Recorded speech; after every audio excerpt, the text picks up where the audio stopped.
कहाँ जा रही हो? तो ये दुपट्टे में क्या छुपा के जा रही हो? पापा कुछ भी नहीं। क्या छुपाया है दुपट्टे में? हाथ दिखाओ, हाथ दिखाओ, शाबाश, हाथ ऊपर करो, हाथ ऊपर करो।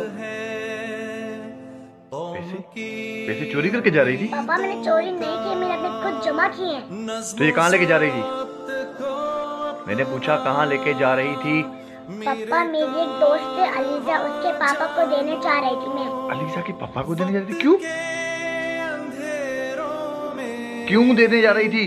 पापा कोरोना वायरस की वजह से वो कुछ कमा नहीं सके और उनके घर में 3 दिन से कुछ पका भी नहीं था।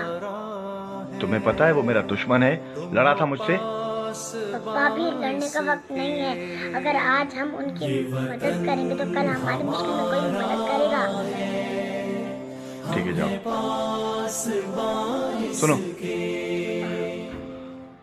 ये बहुत कम पैसे लेके जा रही थी, ये भी देना। थैंक यू पापा।